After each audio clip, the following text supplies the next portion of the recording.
বাঙালিয়ানায় সবাইকে জানাই সাদর আমন্ত্রণ। আজকে আমরা রান্না করব হাঁসের ডিমের এক কারি। হাঁসের ডিমের কারি করার জন্য সবার আগে যে উপকরণ লাগবে সেটা যা একটু বলে দিচ্ছি।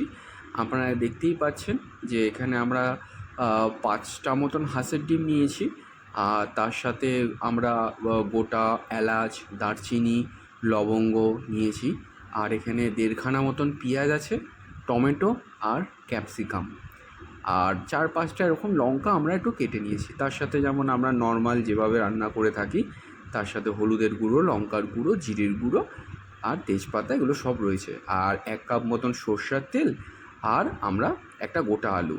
আদা রসুন পেঁয়াজ আমাদের আর বাটলাম না, এখন সব কিছু তো পেস্ট পাওয়া যাচ্ছে, এই জন্য আমরা পেস্ট নিয়ে নিলাম। আর এটা হলো একটা আমাদের সিক্রেট মশলা, যেটা আমরা রান্নার শেষে একেবারে ছড়িয়ে দেবো।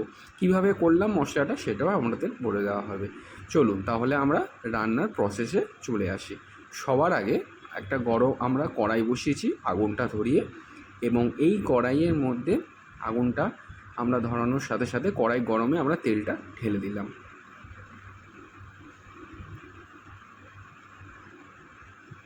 তেলটা আমরা ধাওয়ার সাথে সাথেই এবং গরম হওয়ার পর আমরা এই পুকুরে আলুগুলো আগে একটু ভেজে নেব, একটু লাল লাল করে গরম গরম করে আলুগুলোকে আমরা ভেজে নেব। দেখতেই পাচ্ছেন তেলটা গরম হচ্ছে, আর আপনারা কমেন্ট কিন্তু অবশ্যই করবেন, বাড়িতে এই সমস্ত রান্নাগুলো করবেন। আশা করি আপনাদের খুব ভালো লাগবে। আমরা এই চ্যানেলটা নতুন করেছি, আপনাদের ভালোবাসা একান্ত দরকার। আপনারা ভালো না বাসলে আমাদের চ্যানেল কিন্তু গ্রো করবে না। ভালোবাসবেন।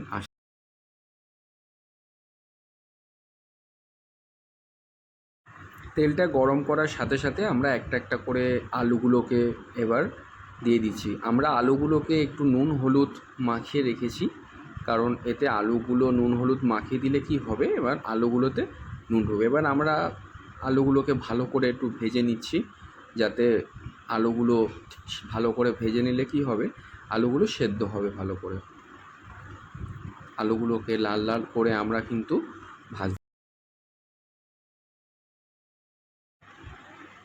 আমাদের প্রায় আলুগুলো ভাজা হয়ে গিয়েছে, আপনারা দেখতেই পাচ্ছেন আলুগুলো খুব সুন্দর করে ভাজা হয়েছে এবং লাল লাল হয়ে গিয়েছে। এবার আলুগুলো আমরা কিন্তু একটা একটা করে তুলে নেব। খুব সাবধানে তুলবেন, কারণ তেলটার প্রচণ্ড গরম, আপনাদের জানি হাতে গায়ে না লাগে। একটা একটা করে আলুগুলোকে আপনারা ঠিক এইভাবে তুলে নেবেন।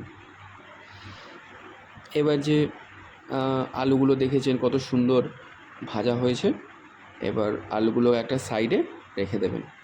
এবার যে তেলটা গরম হয়ে আছে আমাদের অলরেডি, এবার এই তেলগুলোর মধ্যে আমরা একটা একটা করে মশলা বা উপকরণগুলো দিতে থাকবো। আমরা প্রথমে পেঁয়াজ দিলাম, তারপরে টমেটো অ্যাড করলাম, ক্যাপসিকাম অ্যাড করলাম, আর কাঁচা লঙ্কাগুলো যে কটা ছিল সে কটা আমরা দিয়ে দিলাম। একটা একটা করে কাঁচা লঙ্কাগুলো আমরা দিয়ে দিলাম। এবার এই সমস্তগুলোকে দেওয়ার পর আমরা একটু কড়াইয়ের ফ্লেমটা একটু হাই করে নেব। কড়াইয়ের ফ্লেমটা একটু হাই করে এগুলোকে একটু ভালো করে কষিয়ে নেব। গ্যাসের ফ্লেমটা আমাদের একটু হাই করেই রেখেছি। এবার তার মধ্যে যে সমস্ত গোটা মশলাগুলো, যেমন দারচিনি, লবঙ্গ এবং এলাচ এবং একটুখানি জয়িত্রী ছিল, এবার এইগুলো সমস্ত আমরা দিয়ে দিলাম। এবার আমরা একটু পরিমাণ মতন, আমরা দেখেছেন চামচের সাইজটা কিন্তু আমাদের খুব বড় না, একটু গোটা জিরে দিলাম এবং হলুদের গুঁড়ো দিলাম। আমাদের চামচটা দেখেছেন পাচ্ছেন খুবই ছোট, 1 চামচ 1 চামচ করে আমরা দিচ্ছি। আপনারা পরিমাণ মতন, আপনারা স্বাদ মতন আপনারা দেবেন। একটু লঙ্কার গুঁড়ো দিলাম, একটু ধনের গুঁড়ো দিলাম,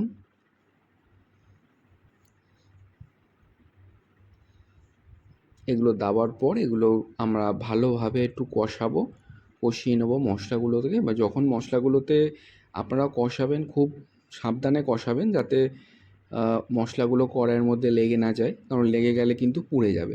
আর পুড়ে গেলে কিন্তু সেই একটা সুগন্ধ, একটা ফ্লেভার, যে এত সুন্দর পেঁয়াজ, আদা, মশলা, জয়িত্রী, ক্যাপসিকাম দিয়ে যেটা করেছেন সেই গন্ধটা কিন্তু আপনারা পাবেন না। খুব সাবধানে, কিন্তু আমার কড়াই ফ্লেম কিন্তু অলরেডি আমাদের হাই রয়েছে, আমরা হাই ফ্লেমেই কিন্তু করছি। এবার মশলাটাকে আমরা একটু ভালো করে কষিয়ে নেব।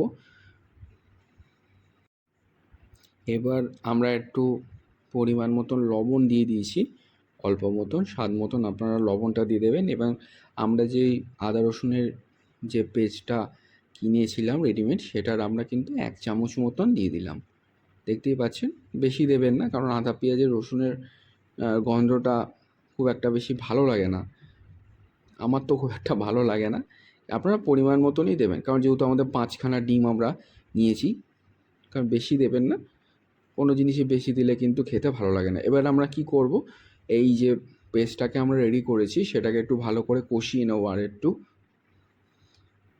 কারণ এগুলো ভালো করে কষালে দেখতেই পাচ্ছেন কত সুন্দর বেশ লাগছে, একটা খুব সুন্দর গন্ধ বেরোচ্ছে। আমরা একটু ভালো করে কষিয়ে নিচ্ছি কড়াইতে। আমরা এর পরবর্তী স্টেপটা কি করলাম, আমরা সমস্ত মশলাগুলো তুলে এবার একটা একটা করে ডিমগুলো আমরা একটু কিন্তু ভেজে নেব।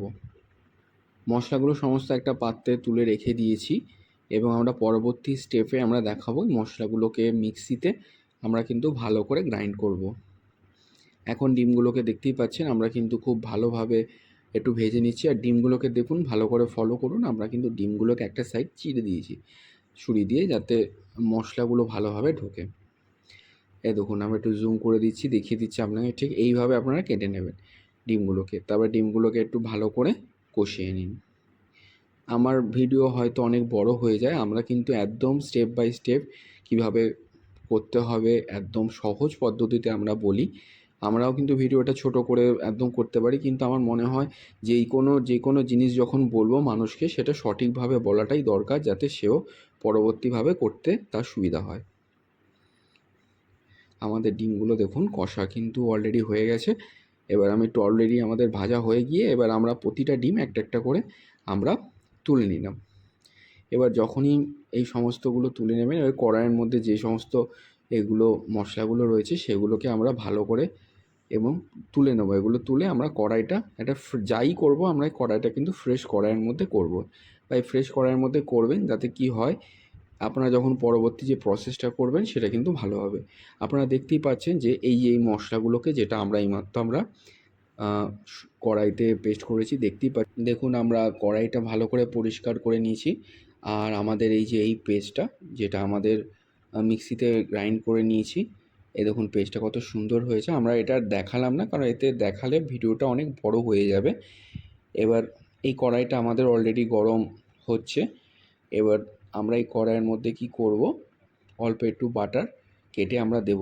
আপনারা দেখুন বাটার দিতেও পারেন, নাও দিতে পারেন, এটা আপনাদের ওপর, কিন্তু আমি বলবো যে একটু বাটারটা দিলে কি হবে, টেস্টটা অনেক ইনক্রিজ হবে। এবার বাটারটাকে ভালো করে আমরা একটু নাড়িয়ে নিচ্ছি যাতে বাটারটা গলে যায়। এবার এই বাটারটার ওপরে আমরা যেই পেস্টটা করেছি সেই পেস্টটা আস্তে করে আমরা এর মধ্যে দিয়ে দেবো। এবারে বাটারটা দিয়ে আমরা ভালো করে একটু পেস্টটাকে কষিয়ে নেব। এবার কষানোর সাথে সাথেই দেখুন কত সুন্দর লাগছে। এবার আমরা এর উপরে দুটো, দেখতেই পাচ্ছেন একটু ভালো করে কষিয়ে নিচ্ছি।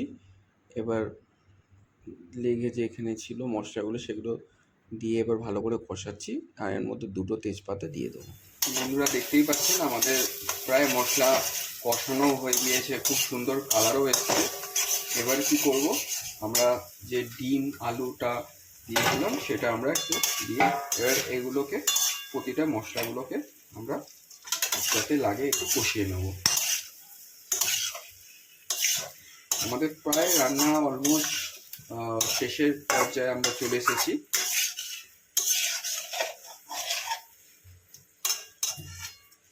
আমরা একটু এগুলোকে অল্প করে কষিয়ে নেব। গ্যাসের ফ্লেমটা একটু হাই করে দিলাম।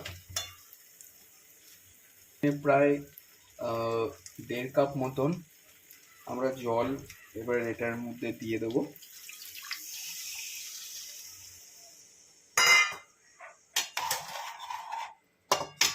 তারপরে আমরা গ্যাসের ফ্লেমটাকে একটু হাই করে দেবো। এবার একটু ভালো করে আমরা একটু নেড়ে নিতে হবে। দেখতেই পাচ্ছেন খুব সুন্দর কালার এসেছে এখানে।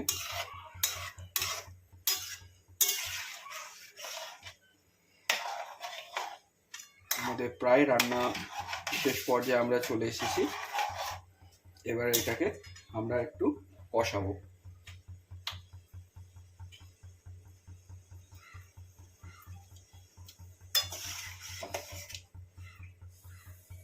এবার আমরা এটাকে কড়াইয়ের ওপরে একটু ঢেকে দেব।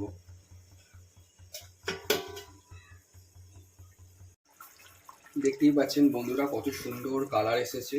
এবং আমরা যেহেতু এটা একটু ঝোল খাবো, ডিমের ঝোল বানাবো, আপনারা যদি এটা কষাতে চাইলে আপনারা এটা কিন্তু এটা কষিয়ে নিতে পারেন, এটা আপনাদের ইচ্ছে। আমাদের প্রায় রান্না রেডি হয়ে গিয়েছে এবং একবার আপনারা সবার আগে ঝোলটা টেস্ট করে নেবেন।